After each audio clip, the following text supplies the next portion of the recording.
Hai, saya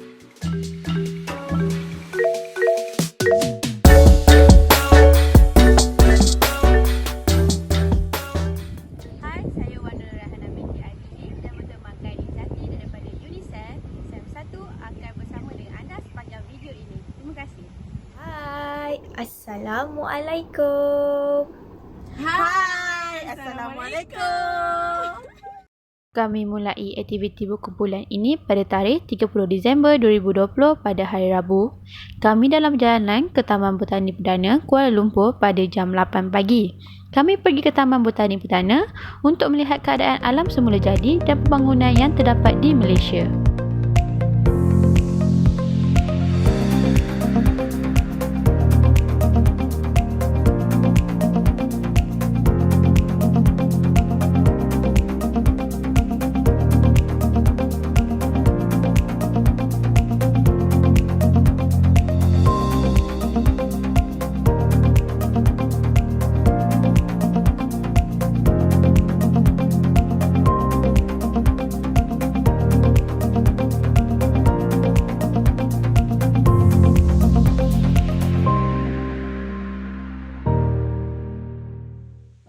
Ini namanya Timah, pelajar Universiti Selangor, Fakulti Pendidikan Sains dan Sosial. Baru masuk degree. Timah ni belajar pun pandai, tapi ada satu perangai. Dia suka sangat buang sampah merata-rata. Makcik cleaner kan ada?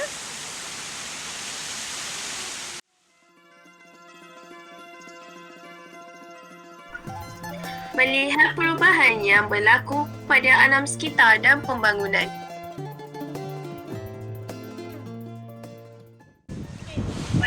Ini adalah lakonan semula terhadap pencemaran alam sekitar.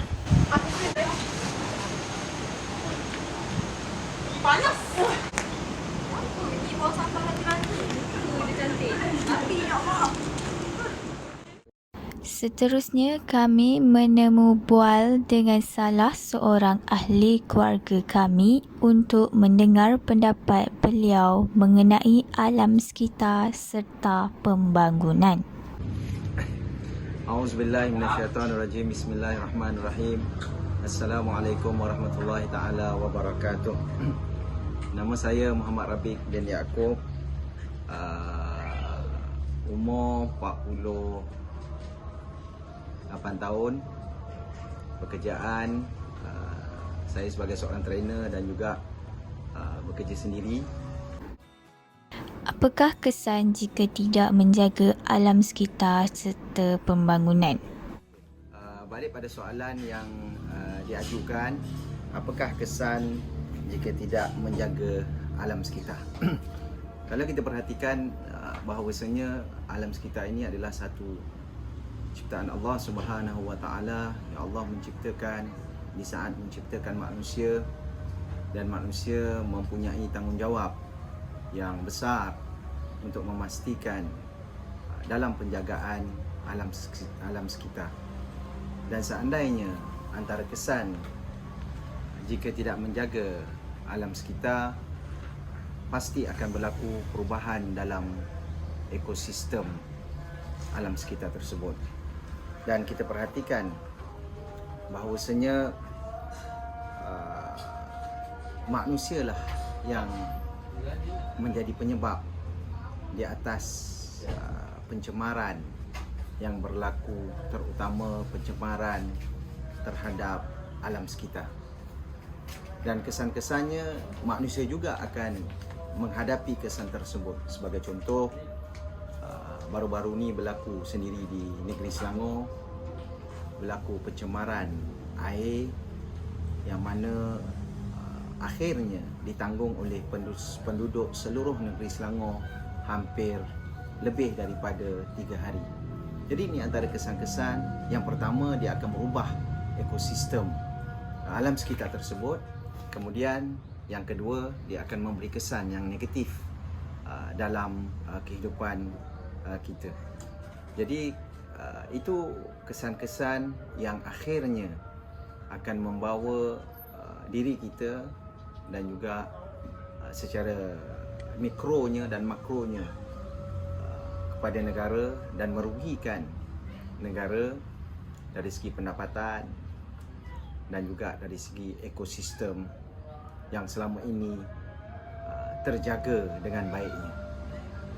Dan menjadi tanggungjawab kita sebagai rakyat Malaysia untuk memastikan sama-sama menjaga alam sekitar, kerana apa pun berlaku pada alam sekitar, akhirnya, penghujungnya, kesannya akan kita sendiri rasai. Jadi itu adalah antara kesan alam, pencemaran alam sekitar. Apakah punca pencemaran alam sekitar jika tidak dijaga? Kita telah menceritakan tentang kesan pencemaran alam sekitar, dan kalau kita perhatikan tentang punca pencemaran tersebut, banyak sebab punca-punca yang boleh mencemarkan alam sekitar. Dan saya ingin membawa satu contoh yang kita sendiri rasai beberapa bulan lepas dalam keadaan negeri Selangor PKPB. Kita berada dalam suasana PKPB, dan pada masa yang sama kita terpaksa berhadapan dengan pencemaran air, yang mana puncanya adalah apabila bahan-bahan kimikal, bahan-bahan toksik dibuang tanpa kawalan di sungai, yang mana hasil sumber air sungai itu diproses di loji-loji air di negeri Selangor untuk kegunaan rakyat negeri Selangor. Jadi punca kepada pencemaran tersebut, kalau kita perhatikan, asasnya adalah manusia sendiri.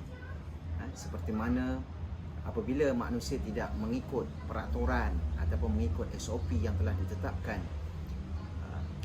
ditetapkan oleh sesebuah negara. Sebagai contoh, kita sebagai rakyat Malaysia, bahawasanya Jabatan Alam Sekitar sendiri JAS mempunyai SOP dan juga peraturan-peraturan dalam mengendalikan bahan-bahan bertoksid, mengendalikan bahan-bahan yang berkemikal. Tetapi malangnya manusia yang ingin mengambil keuntungan yang banyak, sudah pasti apabila mereka mengikuti SOP dan peraturan-peraturan yang ditetapkan oleh Jabatan Alam Sekitar, mempunyai kos yang tinggi.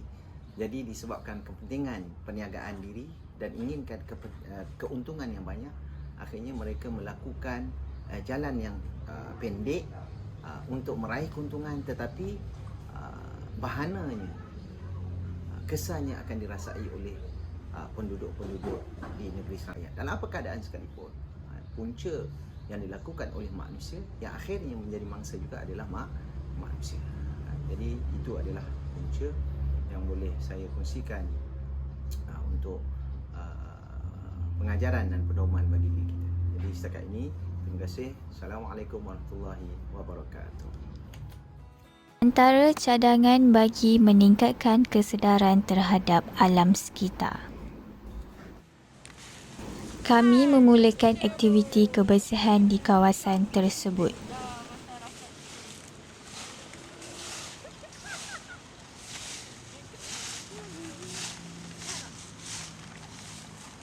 Bumi adalah salah satu planet yang jelas memiliki kehidupan di dalamnya. Penting bagi manusia menjaga keseimbangan alam sekitar.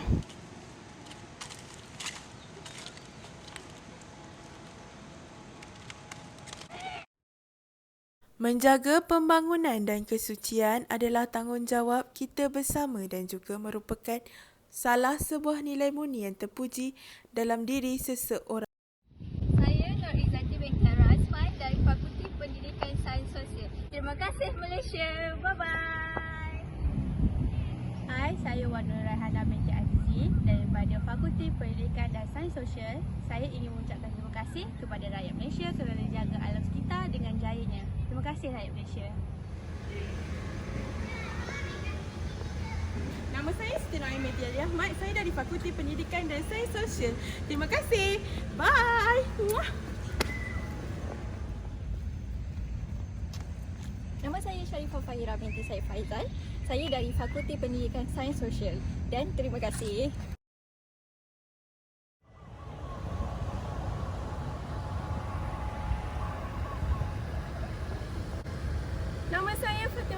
Nabila binti Muhammad Rafiq. Saya daripada Fakulti Pendidikan dan Sains Sosial.